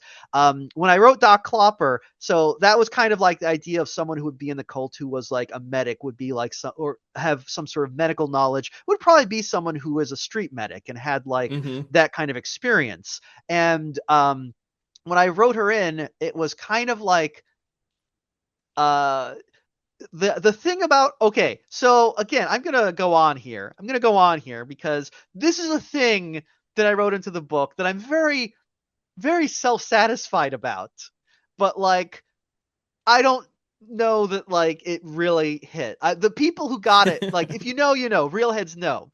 But this is an incredibly complicated moving parts joke for a very small payoff. But it's basically this. Doc Klopper is, I thought it would be funny if she was a brony, if she was like, she was really into My Little Pony, the series, which bronies were a thing we had a few years ago. I don't know if they still Hmm. exist. Do we still have them I knew around? some bronies. Oh, okay, there we go. So they're still around. I think most of them have just either by this point either become furries or just become MAGA Nazis. It seems like that's, or the other joke about brony is like, being a brony in 2025, become trans woman, become Nazi. The choice is yours, which is also Split path. accurate. Hmm. Split path. It's like it's like they've all either become Nazis or become trans women or furries. There's some overlap in those categories, a little bit. But so Doc Klopper is basically a brony, and she mentions there's this thing that happens. She does where she wants to get her hands on horse piss, and she thinks Sarah is able to get her horse piss, and uh literally one person actually approached me and they were like, is this a Premarin joke? And I was like, yes it is, because basically what happens is it used to be that the I think it was, oh god, the stuff they gave you when you were transitioning from male to female, I think it was Premarin, it was synthesized out of the urine of pregnant mares. Huh. They don't use that anymore. I think it's artificially synthesized now. But 20 years ago, when a friend announced that they were transitioning, in my friend group, we were every time a friend would transition, we'd be like, you're going on the horse piss now. Good for you. Because we were all furries, so this was the thing we would say. It was like, it was just like it was almost a joke. The horse piss. Everyone's drinking the horse piss now. But now that horse piss is, sorry, that the transition hormones, I don't know what the new one. Well, I don't know what people are taking now. I don't know what the kids are into, but it's not made out of horse piss anymore. They've forgotten their roots, so the kids don't get this. Because I thought like it would make sense that this brony would have an interest in getting horse piss and would think that a trans woman could get that for her. So it's kind of, there are a couple like moving parts there. It's not Yeah. really, there's not much payoff. Like I said, it's really not that funny except to me. And I just really thought like, okay, the three people who kind of figure out what's happening here will really appreciate this. Though a lot of people have just got, I mean, the one person was just really mad about this. Like, I don't understand this. Why are they talking about a horse piss? Is that like code for like some other kind of mushroom or psychedelic? And it's like, no, it's literally just horse piss. Oh, well, I think it's an incredible Easter egg for anyone who's made it this far into the interview and has read the book, because I didn't realize that. And I just thought it was sort of a weird quirk of her. Also, the last name Klopper is kind of funny, and she wears the horse mask at Oh the yeah. ceremony too, right? Yes, exactly. And of course, Doc Klopper being another kind of like multi-part joke because it's a reference to Doc Hopper from the Muppets movie, if you've ever seen that. I But have not. also clopping, because clopping was code in brony fandom for masturbating, because Okay. they would be like, oh yeah, we're all clopping to, oh god, I don't know, I know too much internet stuff apparently. It's all I coming know together now. it's all coming together. Every internet fandom has its own euphemism for masturbating, because Hmm. they all do it so much. Why are you on the internet if you're not masturbating? Because if I was in furry, so there you call it. Well, no, I think yiffing was the term. I maybe Okay. not. I don't know. Yiffing was some sort of sexual term. I forget if it was specifically masturbating or it was just a general like sex term. But Hmm. clopping apparently is specific to masturbating, and I know that because they made a documentary about bronies where John Delancey of TV Star Trek talks about it. Amazing that they got him to narrate that and actually reference their code for jerking off. Maybe I'll see if I Love can that. find the clip and insert it right here real Oh yeah, quick. yeah. Their ships, their talent is their glory, ever growing, never stopping, from the music to the stories and the artwork and the clothing. Oh dear. I love that for him. But I believe he did a voice on the show, and that's why he's on the Got it. documentary. Got it. Oh, that's so Yeah. funny. So anyway, yeah. Oh, well, Hopefully, that's that's awesome. edifying. That I is, hope and yeah. I hope I don't get canceled for this. Oh boy. Oh No, boy. I I don't think am there's anything really. cancelable here. I think it's all fun, all in good fun. We are coming up around 2 hours. I had no Oh idea yeah, it was yeah. gonna go this long, and I'm so Oh, excited that sorry. it Yeah. did. I hope no, no apologies necessary. I'm stoked. But as we come to a close, and as 2025 is coming to a close, moving away from your wonderful book, did you have any favorite writing or media that you've kind of consumed this year that you want to blast out to anybody? Oh yeah, yeah. So there's a lot of good stuff out there. I will say that books that I've read recently, I've been reading a lot of horror. I really recommend Chasers by if you liked Moonflow, check out Chasers. It's by Eve Harms and Mariah Darling. It's another kind of like gonzo trans body horror book that really like goes places. I always love Eve Harms because she is just like she has this incredible B movie splatterpunk Mm. sensibility. That might have Um, been. I think my partner just read that for a queer book club that they're a oh, part of, oh, and loved it. So yeah. that is a fun one. I love that one. Also in queer horror, you gotta check out A Game in Yellow by Haley Piper, which is kind of a riff on The King in Yellow, but in a queer BDSM context, Hmm. which is like kind of bonkers. I also love The Divine Flesh by Drew Huff, which I Hmm. thought was a queer metaphor about like having like a cosmic abomination inside your body that has kind of this like horny bimbo personality. But actually, I think Drew Huff mentioned it's actually more of a neurodivergence metaphor, which I thought was Hmm. interesting. It kind of works on multiple levels, but that is if you like real mind fucks, that is a good one. Also coming out, I just read, I don't think it's out yet, but keep your eyes open for this. It's a book called Wife Shaped Bodies by Laura Cranehill, which is it is mushroom related, so the listeners will probably appreciate that. It's kind of a post-apocalyptic horror book about a world where all the women have died off, so they develop a new kind of woman basically out of mushrooms. It Hmm. is bonkers, Yeah. and I think that one is going to be a real crackerjack to look for in the new year. Cool. So yeah, those are some of my recommendations. I think Awesome. they're Thank you so fun. much for that. Yeah, yeah, absolutely. And then any of your own projects that are underway, upcoming, or ongoing that you want to plug here at the end? Yeah, so first of all, Moonflow is still out there and available for purchase, so go buy it if you haven't yet, even though we've basically given away everything in the book. Yeah. If you No, there's like my, so much yeah, more, and it's such a fun read. I can't oh stress yeah, that enough. It's a there's serious lots in page it. turner. I wrote, I figured, you know what, it's competing with so much stuff out there. Every page you read is a victory for me, so I gotta keep people reading. But Moonflow's out there. You can also find my novella, The Ballad of Horse Girl, which is a weird Western horror from Tenebris Press as part of Split Screen 5. And that's available right now. And coming up, my next novel is going to be a little bit different. It's a folk horror from called Quaint Folk. Oh, hey, I just realized folk is in the title. That makes sense. That's great. It's about an obnoxious American family who goes to this secluded British island where things are just way too quaint. Everything is way too cute and darling. Everyone is like drinking tea and petting ducklings. And what sinister supernatural force lurks beneath the surface? It is. Ooh. It's like Moonflow. It is kind of it's kind of a dark satire on that. It is also very queer. It's probably like it's a lot.